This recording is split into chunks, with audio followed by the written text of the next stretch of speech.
사랑하던 남자를 버리면 어떻게 될까요? 40년 후 그가 돌아왔어요. 성공한 재벌로 복수를 품고서요. 이제 내 차례야, 화진아. 안녕하세요. 오늘도 방문해 주셔서 진심으로 감사드립니다. 구독과 좋아요 버튼을 눌러주시면 큰 힘이 됩니다. 그럼 지금부터 오늘의 이야기를 시작하겠습니다. 이화진은 창밖을 바라보고 있었어요. 시골 별장의 넓은 유리창 너머로 가을 단풍이 붉게 물들어 있었죠. 남편이 세상을 떠난 지 1년, 그녀는 62세가 되어서야 혼자만의 시간을 가질 수 있게 되었어요. 30년간의 결혼 생활은 전쟁이었어요. 재벌 2세였던 남편은 차갑고 무뚝뚝한 사람이었죠. 정략 결혼이었으니까요. 화진은 그저 집안의 필요에 의해 선택된 신부였을 뿐이었어요. 사랑은 없었어요. 아이도 없었죠. 그저 겉으로만 화려한 새장 속의 새처럼 그녀는 평생을 살아왔어요.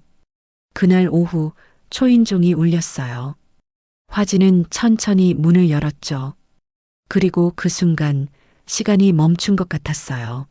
문 앞에 서 있는 남자. 65세쯤 되어 보이는 그는 고급스러운 검은색 코트를 입고 있었어요. 깊이 파인 주름 사이로도 여전히 선명한 눈빛. 그 눈을 보는 순간 화진은 알아챘어요. 강무원이었어요. 40년 전 대학 캠퍼스에서 그녀를 처음 만났던 그 남자. 가난했지만 당당했고 열정적이었지만 순수했던 그 사람. 화진이 인생에서 단 한 번 진심으로 사랑했던 남자였죠. 오래간만이야, 화진아. 무언의 목소리는 낮고 차가웠어요. 예전처럼 따뜻하지 않았죠. 화진은 숨이 막혔어요. 손이 떨리기 시작했죠. 무언 씨, 들어가도 될까? 할 얘기가 있어서. 화진은 멍하니 그를 안으로 들였어요. 거실 소파에 마주 앉았을 때 무언은 천천히 입을 열었어요. 잘 살았더구나. 재벌 부인으로 말이야. 그 말에는 비꼬미 섞여 있었어요. 화진은 고개를 숙였죠. 어떻게 여길? 남편이 죽었다는 소식은 들었어. 장례식엔 가지 못했네. 초대받지 못했으니까. 무언은 미소를 지었어요. 하지만 그 미소는 섬뜩했죠. 40년이라는 세월이 이 사람을 완전히 다른 사람으로 만들어버린 것 같았어요. 이제 난 성공한 사람이야, 화진아. 건설회사 회장이지. 자네가 날 버렸을 때 난 맨바닥이었어. 그때 맹세했어. 언젠가 다시 돌아오겠다고. 화진의 가슴이 철렁 내려앉았어요. 그녀는 40년 전 그날을 떠올렸죠. 부모님의 압박, 집안의 빚, 그리고 재벌가의 청혼. 그녀는 선택해야 했어요. 사랑과 생존 사이에서요. 미안해요. 그때 나는 정말 어쩔 수 없었어요. 화진아, 사과는 필요 없어. 무언이 그녀의 말을 잘랐어요. 난 복수하러 왔으니까. 이제 내 차례야, 화진아. 그 말과 함께 무언은 낡은 사진 한 장을 테이블 위에 놓았어요. 그것은 화진의 결혼식 사진이었죠. 하얀 웨딩드레스를 입은 젊은 화진 옆에 멀리서 그녀를 바라보며 눈물을 흘리고 있는 젊은 무언의 모습이 담겨 있었어요. 이 사진을 40년간 가지고 있었어. 매일 밤 이걸 보면서 다짐했지. 언젠가 자네에게 똑같은 고통을 돌려주겠다고. 화진은 떨리는 손으로 사진을 집어들었어요. 그녀는 이 사진의 존재조차 몰랐죠. 무엇을 원하세요? 벌써 말하면 재미없지. 곧 알게 될 거야. 무언은 자리에서 일어났어요. 그리고 문 앞에서 마지막으로 돌아보며 말했죠. 참, 자네 남편 말이야. 그 사람한테 숨겨진 게 많더군. 곧 알게 될 거야. 모든 게. 그리고 그는 사라졌어요. 화진은 텅 빈 거실에 홀로 남겨졌죠. 손에 쥔 낡은 사진만이 40년 전의 죄책감을 무겁게 짓눌러 왔어요. 일주일 후 화진은 서울의 법무법인 사무실에 앉아 있었어요. 남편의 유언 집행을 위한 마지막 절차가 남아 있었죠. 변호사는 두꺼운 서류 봉투를 꺼내며 조심스럽게 말했어요. 이화진 여사님, 이 유언장은 고인께서 작성하신 최종 유언장입니다. 상당히 충격적인 내용이 담겨 있습니다. 화진은 불안한 마음으로 서류를 받아들었어요. 첫 페이지를 넘기는 순간 그녀의 얼굴은 새하얗게 질렸죠. 남편에게는 첫 번째 부인이 있었어요. 화진과 결혼하기 5년 전 그 여자와의 사이에서 아들까지 낳았다는 사실이 적혀 있었죠. 법적으로는 이혼 처리가 되어 있었지만 그 아들은 여전히 상속 권리를 가지고 있었어요. 이게 무슨 뜻이에요? 고인의 재산 중 절반은 그 아들 한도연 씨에게 상속됩니다. 그리고 도연 씨가 이미 연락을 취해왔습니다. 오늘 오후에 이곳으로 오시기로 했습니다. 화진은 숨을 쉴 수가 없었어요. 30년을 함께 산 남편이 이렇게 거대한 비밀을 숨기고 있었다니요. 그녀는 바보였던 거예요. 아무것도 몰랐던 거죠. 오후 3시 사무실 문이 열렸어요. 들어온 사람은 38살쯤 되어 보이는 남자였죠. 단정한 수트를 입은 그는 잘생긴 외모에 냉정한 눈빛을 가지고 있었어요. 처음 뵙겠습니다. 저는 한도연입니다. 그의 목소리는 공손했지만 눈빛은 차가웠어요. 화진을 바라보는 그의 시선에는 경멸이 담겨 있었죠. 아버지의 두 번째 부인이시군요. 어머니라고 불러드려야 할까요? 아니에요. 그럴 필요 없습니다. 화진은 힘없이 대답했어요. 도연은 그녀 맞은편에 앉으며 서류를 꺼냈죠. 상속 문제는 복잡하지 않습니다. 저는 제목만 받으면 됩니다. 그리고 아버지의 회사 경영권도요. 변호사가 개입했어요. 도연 씨, 하지만 회사 지분의 경우 제가 최대 주주가 됩니다. 아버지께서 그렇게 유언하셨으니까요. 도연은 단호하게 말했어요. 화진은 그저 멍하니 그를 바라볼 뿐이었죠. 회의가 끝나고 화진이 사무실을 나서려는 순간이었어요. 도연이 그녀를 불러 세웠죠. 이화진 씨. 네. 한 가지 알려드릴 게 있습니다. 당신도 사실 아버지 집안의 진짜 가족이 아니에요. 화진은 몸이 얼어붙었어요. 무슨 말씀이세요? 도연은 냉소적으로 웃었어요. 제가 조사해봤습니다. 당신은 30년 전 재벌 집안에 입양된 거예요. 친부모는 그 집안의 가정부였죠. 당신이 예뻐서 양딸로 들인 거예요. 정략 결혼의 도구로 말이죠. 화진의 머릿속이 하얗게 변했어요. 그녀는 이 사실을 몰랐어요. 아니, 알고 싶지 않았는지도 몰랐죠. 당신도 가짜였어요. 도연은 비웃으며 사무실을 나갔어요. 화진은 그 자리에 주저앉을 것만 같았죠. 그날 밤 화진은 별장으로 돌아와 거울 앞에 섰어요. 거울 속에 62세 여자. 그녀는 평생 누구였을까요? 재벌의 양딸, 정략 결혼의 도구, 그리고 이제는 숨겨진 아들에게 비웃음 당하는 늙은 여자. 핸드폰이 울렸어요. 모르는 번호였죠. 전화를 받자 무언의 목소리가 들려왔어요. 도연을 만났지? 어때, 내 선물이?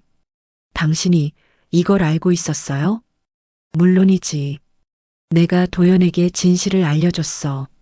자네도, 자네 남편도 모두가 거짓으로 산 인생이라는 걸 말이야. 화진은 눈물이 흘러내렸어요. 왜 이러세요? 왜 이렇게까지? 아직 시작도 안 했어, 화진아. 진짜 복수는 이제부터야.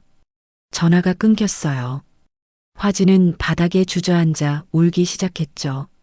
그녀의 인생은 거대한 거짓말 위에 세워진 성이었어요. 그리고 이제 그 성이 무너지기 시작한 거예요. 한 달이 흘렀어요. 도연은 아버지의 회사를 물려받아 젊은 CEO로 변신했죠. 그는 유능했어요. 냉정하고 계산적이었지만 사업 수완만큼은 뛰어났어요. 어느 날 도연의 회사에 거대한 투자자가 나타났어요. 바로 무언이었죠. 그는 건설 재벌로서 도연의 회사 지분 30%를 매입하겠다고 제안했어요. 도연은 거절할 이유가 없었죠. 자금이 필요했고 무언의 명성은 업계에서 이미 입증되어 있었으니까요. 계약 체결식 날 화진도 그 자리에 있었어요. 명목상으로는 여전히 이사회 멤버였으니까요. 회의실에서 무언과 도연이 악수하는 모습을 보며 화진은 불안감을 느꼈어요. 이 두 남자가 만나는 것이 우연일 리 없었죠. 무언은 분명 무언가를 계획하고 있었어요. 그리고 그날 무언은 약혼녀를 데려왔어요. 서연아라는 이름의 35세 여성이었죠. 빨간색 드레스를 입은 그녀는 화려하고 자신감 넘쳤어요. 연하는 화진을 처음 보자마자 노골적으로 무시하는 표정을 지었죠. 회의가 끝난 후 연하는 화진에게 다가왔어요. 그녀의 목소리는 달콤했지만 가시가 돋쳐 있었죠. 무언 회장님의 옛 친구시라면서요? 참 오래 사셨네요. 화진은 대답하지 않았어요. 연하는 계속 말을 이어갔죠. 저는 앞으로 회장님의 부인이 될 사람이에요. 과거는 과거일 뿐이니 혹시 오해 마세요. 그 말에는 경고가 담겨 있었어요. 화진은 쓴웃음을 지었죠. 오해라니. 그녀와 무언 사이에 남은 건 복수와 미움뿐인데 말이에요. 하지만 화진이 몰랐던 것이 있었어요. 도연이 그녀를 바라보는 시선이 변하고 있다는 사실이었죠. 처음에는 경멸이었어요. 아버지를 배신한 두 번째 여자, 가짜 어머니. 도연은 화진을 그렇게 생각했죠. 하지만 시간이 지나면서 그는 이상한 감정을 느끼기 시작했어요. 화진은 다른 사람들과 달랐어요. 그녀는 재산을 요구하지 않았고 권력을 탐하지도 않았죠. 오히려 조용히 물러나려고 했어요. 이사회에서도 그녀는 항상 도연의 의견을 존중했고 그가 어려움에 처했을 때 조용히 도움을 주었어요. 어느 날 저녁 도연은 화진의 별장을 찾아갔어요. 사업 관련 서류를 전달한다는 핑계였지만 사실 그는 그녀와 이야기하고 싶었던 거예요. 화진은 차를 대접했어요. 두 사람은 거실에 앉아 조용히 시간을 보냈죠. 도연은 화진의 얼굴을 바라봤어요. 62세의 나이에도 그녀는 우아했어요. 슬픔을 간직한 눈빛이 묘하게 매력적으로 느껴졌죠. 그 순간 도연은 깨달았어요. 자신이 화진에게 느끼는 감정이 모성에 대한 그리움이 아니라는 것을요. 그것은 더 복잡하고 더 위험한 감정이었어요. 한 여자에 대한 끌림이었죠. 도연은 자리에서 일어났어요. 그는 화진에게 다가가 그녀의 손을 잡았죠. 화진은 놀라 그를 올려다봤어요. 전 당신을 여자로 보고 있어요. 그 한마디를 남기고 도연은 황급히 별장을 빠져나갔어요. 화진은 그 자리에 얼어붙어 있었죠. 이건 잘못된 거예요. 너무나 잘못된 감정이었어요. 하지만 화진도 알고 있었어요. 도연의 눈빛에서 본 그것이 거짓이 아니라는 것을요. 그리고 더 끔찍한 사실은 그녀 자신도 도연에게 이상한 연민을 느끼기 시작했다는 거예요. 그는 외롭고 상처받은 사람이었죠. 마치 40년 전의 무언처럼요. 그날 밤 무언은 연하와 함께 고급 레스토랑에 있었어요. 하지만 그의 머릿속은 화진으로 가득했죠. 계획은 완벽하게 진행되고 있었어요. 연하는 무언의 표정을 읽고 있었어요. 그녀는 똑똑한 여자였죠. 이 모든 것이 복수극이라는 것을 알고 있었어요. 그리고 그녀에게도 계획이 있었어요. 무언의 재산을 손에 넣을 계획이요. 네 사람의 욕망과 복수, 그리고 금기된 감정이 얽히기 시작한 거예요. 화진은 요즘 이상한 증상을 느끼고 있었어요. 물건을 어디에 뒀는지 기억이 나지 않았고 방금 한 일을 잊어버리기도 했죠. 처음에는 나이 탓이라고 생각했어요. 하지만 증상이 점점 심해졌어요. 병원 진단 결과는 충격적이었어요. 초기 치매였죠. 의사는 조심스럽게 말했어요. 빠르게 진행될 수도 있다고요. 길게는 5년, 짧으면 2년 안에 기억을 대부분 잃을 수도 있다고 했죠. 화진은 병원을 나와 차 안에 앉아 있었어요. 손이 떨렸죠. 이제 시간이 얼마 남지 않은 거예요. 기억을 잃기 전에 그녀는 진실을 밝혀야 했어요. 무언의 복수가 무엇인지, 그리고 자신이 숨겨온 비밀도 털어놔야 했죠. 사실 화진에게도 숨긴 것이 있었어요. 40년 전 그녀가 무언을 떠난 진짜 이유는 단순히 집안의 압박 때문만이 아니었어요. 그때 화진은 우연히 알게 됐죠. 무언이 다른 여자와 하룻밤을 보냈다는 사실을요. 그 여자는 부유한 집안의 딸이었어요. 무언은 술에 취해 실수했다고 했지만 화진은 상처받았죠. 그리고 그 배신감이 그녀가 재벌가의 청혼을 받아들이게 만든 마지막 계기가 되었어요. 하지만 화진이 몰랐던 것이 있었어요. 그 여자가 바로 도연의 어머니였다는 사실이요. 무언과 하룻밤을 보낸 그 여자는 임신을 했고 급하게 다른 남자와 결혼했죠. 그 남자가 바로 화진의 남편이었어요. 모든 것이 40년 전부터 얽혀 있었던 거예요. 화진은 도연에게 진심으로 애정을 느끼기 시작했어요. 그가 불쌍했죠. 복잡한 출생의 비밀을 모른 채 증오와 외로움 속에서 자란 아이. 피는 아니지만 화진은 그를 아들처럼 생각하기 시작했어요. 하지만 연하는 이 모든 것을 지켜보고 있었어요. 그녀는 무언이 화진에게 아직도 감정이 남아있다는 것을 눈치챘죠. 복수라고 하지만 그의 눈빛에는 미움만 있는 것이 아니었어요. 연하는 결심했어요. 화진을 제거하기로요. 하지만 직접적인 방법은 위험했죠. 그녀는 더 교묘한 방법을 선택했어요. 화진의 약에 소량의 독극물을 섞기 시작한 거예요. 치매 약이라고 생각하고 먹는 약이에요. 양이 적어서 당장 죽지는 않겠지만 서서히 건강을 해칠 거예요. 그리고 치매 증상과 섞여서 아무도 눈치채지 못할 거예요. 어느 날 저녁 화진은 약을 먹고 심한 어지럼증을 느꼈어요. 방이 빙글빙글 돌았고 속이 메스꺼웠죠. 그녀는 화장실로 비틀거리며 갔고 거기서 쓰러졌어요. 다행히 도연이 그날 저녁 서류를 가지고 별장을 방문했어요. 문이 열려 있는 것을 이상하게 여긴 그는 안으로 들어갔고 화장실 바닥에 쓰러진 화진을 발견했죠. 도연은 그녀를 급히 병원으로 데려갔어요. 의사는 식중독 증상이라고 했지만 화진은 알고 있었어요. 누군가 자신을 해치려 한다는 것을요. 병실에서 깨어난 화진은 도연의 얼굴을 봤어요. 그는 그녀의 손을 꼭 잡고 있었죠. 걱정으로 가득한 눈빛이었어요. 화진은 생각했어요.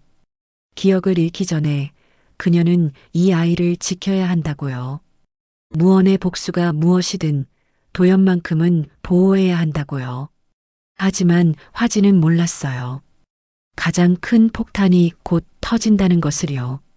석 달 후 법무법인에서 연락이 왔어요. 화진의 남편이 남긴 최종 유언장이 한 가지 더 있다는 거예요. 봉인된 특별 유언장이었죠. 개봉 조건은 사망 6개월 후였어요. 그날 밤 고급 호텔의 회의실에 4사람이 모였어요. 화진, 무헌, 도현, 그리고 연하. 변호사는 긴장한 표정으로 봉투를 열었어요. 유언장의 내용은 충격적이었어요. 남편은 모든 것을 알고 있었던 거예요. 자신의 아들 도연이 사실 자신의 친자식이 아니라는 것을요. 그리고 진짜 아버지가 누구인지도요. DNA 검사 결과가 동봉되어 있었어요. 도연의 생부는 강무원이었죠. 회의실이 순간 얼어붙었어요. 도연은 서류를 빼앗아 읽었어요. 그의 얼굴은 창백해졌죠. 손이 떨리기 시작했어요. 화진은 무언을 바라봤어요.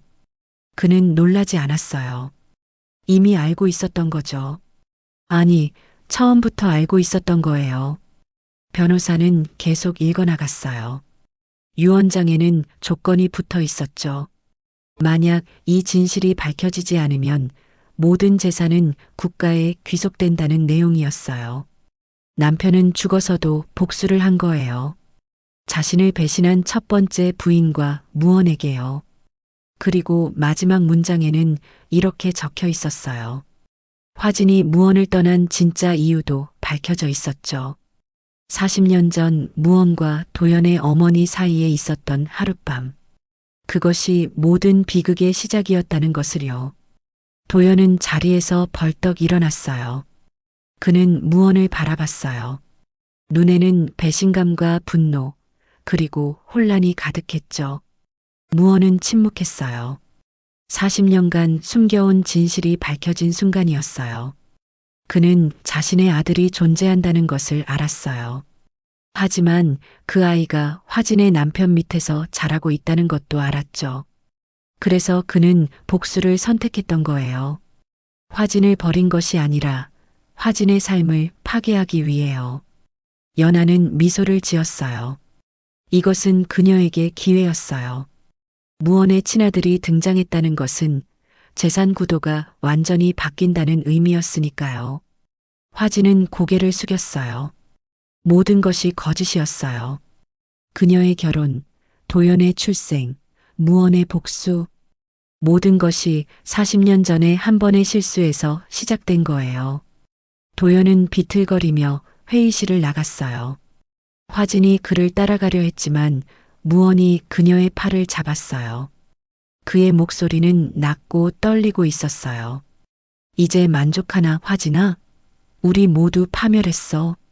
화진은 무언의 손을 뿌리쳤어요. 그녀는 처음으로 무언에게 화를 냈죠. 당신도 피해자인 척하지 마세요. 당신이 이 모든 걸 계획한 거잖아요. 하지만 무언의 눈에는 눈물이 고여 있었어요. 그것은 복수의 눈물이 아니었어요. 후회의 눈물이었죠. 그날 밤 네 사람은 각자의 방식으로 무너졌어요. 진실은 모두를 자유롭게 하는 것이 아니라 모두를 파괴하고 있었어요. 진실이 밝혀진 후 일주일이 지났어요. 도연은 회사에 나오지 않았죠. 그는 자신의 펜트하우스에 틀어박혀 술만 마시고 있었어요. 정체성이 무너진 거예요. 그는 누구의 아들인가요? 증오했던 남자의 친자식? 아니면 사랑하기 시작한 여자의 의부사들? 모든 것이 뒤엉켜 있었어요. 화진은 매일 도연의 집 앞에 갔지만 그는 문을 열어주지 않았어요. 그녀는 문 앞에 음식을 두고 갈 뿐이었죠. 어머니가 할 수 있는 유일한 일이었어요. 한편 연하는 바쁘게 움직이고 있었어요. 그녀는 무언의 변호사를 따로 만났죠. 무언과 도연의 친자 관계가 확인된 이상 재산 상속 구도가 바뀔 거라고 주장했어요. 그녀는 무언의 약혼녀로서 그리고 곧 부인이 될 사람으로서 권리를 주장했죠. 하지만 변호사는 차갑게 대답했어요. 도연은 이미 성인이고 무언이 인지하지 않은 상태라고요. 법적으로 복잡한 문제라고 했죠. 연하는 분노했어요. 그녀가 무언에게 접근한 이유는 단 하나, 그의 재산 때문이었으니까요. 복수국을 지켜보는 것도 재미있었지만 결국 그녀가 원하는 건 돈이었어요. 그런데 이제 상황이 복잡해진 거예요. 연하는 더 과감한 행동을 시작했어요. 화진의 집에 몰래 침입해서 독극물의 양을 늘렸죠. 이번에는 확실하게 끝내려고 했어요. 화진만 사라지면 모든 것이 단순해질 거예요. 그리고 그녀는 무언을 찾아갔어요. 고급 호텔바에서 만난 두 사람. 연하는 무언에게 결혼 날짜를 정하자고 제안했죠. 하지만 무언은 대답하지 않았어요.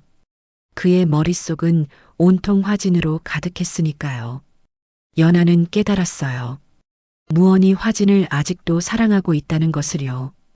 복수라는 이름으로 포장했지만 결국 그는 40년 전의 상처에서 벗어나지 못한 거예요. 그 사실이 연하를 더욱 분노하게 만들었죠. 연하는 자리에서 일어나며 차갑게 말했어요. 자신을 우롱했다고 이제 그녀도 가만히 있지 않을 거라고요. 무언은 피곤한 표정으로 그녀를 바라봤을 뿐이었어요. 그날 밤 화진은 약을 먹고 또다시 쓰러졌어요. 이번엔 증상이 더 심했죠. 구토와 함께 심한 경련이 왔어요. 다행히 도연이 그날 밤 화진을 찾아왔어요. 일주일 만에 집 밖으로 나온 거였죠. 도연은 쓰러진 화진을 발견하고 즉시 병원으로 데려갔어요. 의사는 이번엔 심각하다고 했어요. 독극물 중독 의심 소견이 나왔죠. 경찰이 개입하기 시작했어요. 화진의 집을 조사한 결과 약병에서 미량의 독극물이 검출되었어요. CCTV를 분석한 결과 연하가 화진의 집에 드나든 흔적이 발견됐죠. 경찰은 연하를 체포했어요. 연하는 모든 것을 부인했지만 증거는 명확했어요. 그녀의 집에서 같은 종류의 독극물이 발견됐으니까요. 연하는 결국 자백했어요. 화진이 사라져야 모든 것이 깔끔해진다고 생각했다고요. 무언의 재산을 독차지하고 싶었다고요. 무언은 경찰서에서 연하를 마주봤어요. 그녀는 울면서 애원했지만 무언은 등을 돌렸죠. 그는 이용당한 거예요. 복수에 눈이 멀어 자신의 곁에 또 다른 악마를 두고 있었던 거예요. 병원에서 화진은 의식을 되찾았어요. 하지만 뭔가 이상했죠. 그녀는 도연을 보고 물었어요. 당신이 누구냐고요. 기억을 잃기 시작한 거예요. 독극물과 치매가 동시에 작용하면서 그녀의 기억은 빠르게 사라지고 있었어요. 도연은 화진의 손을 잡고 울었어요. 처음으로 누군가 앞에서 눈물을 보인 거예요. 그는 속삭였죠. 자신이 도연이라고, 그녀의 아들이라고요. 화진은 희미하게 미소 지었어요. 기억은 흐릿했지만 그 따뜻한 손길만큼은 느낄 수 있었으니까요. 무언은 병실 복도에 서 있었어요. 유리창 너머로 화진을 바라봤죠. 그가 복수하려 했던 여자. 하지만 지금 그 모습을 보니 그는 깨달았어요. 자신이 진짜 파괴한 것은 화진이 아니라 자기 자신이었다는 것을요. 한 달이 지났어요. 연하는 구속되었고 화진은 조금씩 회복했지만 기억은 돌아오지 않았죠. 그녀는 도연과 무언의 얼굴을 구별하지 못했어요. 가끔은 도연을 무언이라고 부르기도 했고 무언을 남편이라고 착각하기도 했어요. 도연은 매일 병원에 와서 화진을 돌봤어요. 그는 변했어요. 더 이상 차갑고 냉정한 CEO가 아니었죠. 그는 상처받은 아들이었고 사랑을 찾는 사람이었어요. 어느 날 도연은 화진을 퇴원시켜 별장으로 데려갔어요. 병원보다는 익숙한 곳이 기억 회복에 도움이 될 거라고 의사가 말했으니까요. 하지만 그날 밤 도연은 무너졌어요. 그는 별장 거실에 앉아 술을 마시고 있었죠. 화진은 2층에서 자고 있었어요. 도연의 머릿속은 복잡했어요. 자신의 정체성, 화진에 대한 감정, 무언에 대한 분노, 모든 것이 뒤엉켜 있었죠. 그는 결심했어요. 모든 것을 끝내기로요. 이 별장과 함께 자신도 사라지기로요. 그것이 모두를 위한 길이라고 생각했어요. 도연은 별장 곳곳에 불을 질렀어요. 가솔린을 뿌리고 라이터로 불을 붙였죠. 불길은 순식간에 번져나갔어요. 그는 거실 소파에 앉아 불길을 바라봤어요. 눈물이 흘러내렸죠. 2층에서 화진이 깨어났어요. 연기 냄새 때문이었죠. 그녀는 비틀거리며 계단으로 갔지만 이미 불길이 계단을 타고 올라오고 있었어요. 화진은 소리쳤어요. 도와주세요. 그 순간 도연은 정신이 번쩍 들었어요. 화진이 위층에 있다는 것을 깨달은 거예요. 그는 미친 듯이 계단으로 달려갔죠. 불길을 뚫고 2층으로 올라갔어요. 화진은 침실 구석에 웅크리고 있었어요. 연기 때문에 기침을 하고 있었죠. 도연은 그녀를 안아들고 계단으로 향했어요. 불길이 그들을 둘러싸고 있었죠. 바로 그때 현관문이 부서지며 누군가 뛰어들어왔어요. 무언이었어요. 그는 별장에 불이 났다는 신고를 듣고 달려온 거예요. 무언은 계단 위에 두 사람을 봤어요. 도연이 화진을 안고 있었죠. 불길이 점점 강해지고 있었어요. 계단은 이미 절반이 무너지고 있었죠. 무언은 망설이지 않았어요. 그는 무너지는 계단을 타고 올라가기 시작했어요. 불길이 그의 옷에 옮겨 붙었지만 그는 멈추지 않았죠. 도연, 화진을 내려보내. 도연은 무언을 봤어요. 자신의 생부. 한 번도 아버지라고 부른 적 없는 남자. 하지만 지금 그 눈빛에는 진심이 담겨 있었어요. 도연은 화진을 무언에게 건네주려고 했어요. 하지만 바로 그 순간 계단이 완전히 무너졌죠. 도연은 아래로 추락했고 무언은 가까스로 화진을 붙잡았어요. 무언은 화진을 안고 창문으로 갔어요. 소방대원들이 사다리를 대고 있었죠. 그는 화진을 먼저 구조대원에게 넘겼어요. 화진은 정신을 잃고 있었죠. 그리고 무언은 다시 불길 속으로 뛰어들었어요. 도연을 구하기 위해서요. 그는 무너진 잔해 속에서 도연을 발견했죠. 의식이 희미했지만 살아 있었어요.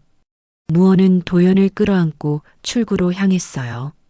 하지만 천장이 무너지기 시작했죠. 거대한 목재가 그들을 향해 떨어졌어요. 무언은 도연을 밀어냈어요. 그리고 자신이 목재에 깔렸죠. 엄청난 충격이 그의 몸을 덮쳤어요. 도연은 정신을 차렸어요. 그는 무언이 자신을 감싸고 있는 것을 봤죠. 무언의 입에서 피가 흘러나오고 있었어요. 무언은 힘겹게 말했어요. 미안하다고, 아버지 노릇 한 번 못 해줬다고요. 그리고 화진을 부탁한다고 했죠. 그녀를 지켜달라고요. 소방대원들이 그들을 구출했어요. 무언은 구급차에 실렸지만 이미 의식이 없었어요. 병원으로 가는 도중 그의 심장은 멈췄죠. 화진은 병원 밖에서 소식을 들었어요. 기억은 희미했지만 가슴 한쪽이 찢어지는 것 같았어요. 눈물이 멈추지 않았죠. 그녀는 알 수 없는 슬픔에 무너졌어요. 도연은 무언의 시신 앞에 무릎 꿇었어요. 처음으로 그를 아버지라고 불렀죠. 하지만 이미 늦었어요. 무언은 대답할 수 없었으니까요. 그날 밤 별장은 완전히 불타 사라졌어요. 그리고 무언도 함께 사라졌죠. 그가 남긴 것은 재산도 복수도 아니었어요. 마지막 순간의 사랑이었죠. 3년이 흘렀어요. 화진은 고향의 작은 마을로 돌아왔어요. 그곳에서 작은 찻집을 열었죠. 이름은 황혼이었어요. 그녀의 기억은 완전히 돌아오지 않았지만 단편적인 장면들은 떠올랐어요. 무언의 얼굴, 그의 마지막 말, 그리고 불길 속에서 느꼈던 온기. 도연은 회사를 정리하고 심리 치료를 받았어요. 그는 작은 건축 사무소를 차렸죠. 더 이상 재산과 권력에 집착하지 않았어요. 한 달에 한 번씩 그는 화진의 찻집을 찾아왔어요. 두 사람은 차를 마시며 조용한 시간을 보냈죠. 도연은 이제 화진을 어머니라고 불렀어요. 편안하게요. 그녀도 그를 아들이라고 받아들였죠. 피가 아닌 마음으로 이어진 가족이었어요. 연하는 징역 5년을 선고받았어요. 교도소에서 그녀는 후회했지만 이미 모든 것을 잃은 뒤였죠. 무언의 재산은 유언장에 따라 전액사회에 기부되었어요. 그는 마지막까지 아무것도 남기지 않았어요. 단 하나 화진에게 보내는 편지만 빼고요. 그 편지는 화진이 별장 잔해에서 발견한 거예요. 불에 타지 않고 남은 유일한 물건이었죠. 편지에는 이렇게 적혀 있었어요. 화진아, 내가 너를 원망했던 40년은 사실 나 자신을 미워한 시간이었어. 너를 지키지 못한 것, 너를 이해하지 못한 것, 그리고 복수라는 이름으로 너를 다시 아프게 한 것. 모두 내 잘못이야. 하지만 마지막 순간 나는 깨달았어. 사랑은 복수가 아니라 용서였다는 것을. 부디 행복해라. 그것이 내가 바라는 유일한 것이야. 화진은 그 편지를 찻집벽에 액자로 걸어두었어요. 매일 그것을 보며 그녀는 기도했죠. 무언의 영혼이 평안하기를요. 어느 봄날 찻집에 손님이 찾아왔어요. 30대 초반의 젊은 남자였죠. 그는 무언과 놀랍도록 닮아 있었어요. 화진은 가슴이 철렁했어요. 남자는 조심스럽게 입을 열었죠. 안녕하세요. 저는 강민준이라고 합니다. 강무원이 아들입니다. 화진의 손에서 찻잔이 떨어질 뻔했어요. 도연도 놀란 표정으로 남자를 바라봤죠. 민준은 설명했어요. 자신은 무언이 젊었을 때 미국에서 만난 여자와의 사이에서 태어난 아들이라고요. 무언은 그 사실을 숨기고 살았지만 민준에게는 매달 돈을 보냈고 가끔 편지를 썼다고 했어요. 민준은 아버지의 죽음을 뒤늦게 알았고 한국에 왔다고 했죠. 그리고 아버지가 남긴 편지에서 화진의 이야기를 읽었다고요. 꼭 만나보고 싶었다고 했어요. 화진은 민준을 바라봤어요. 무언의 눈빛이 그 속에 있었죠. 하지만 이번엔 따뜻했어요. 복수도 미움도 없는 순수한 눈빛이었어요.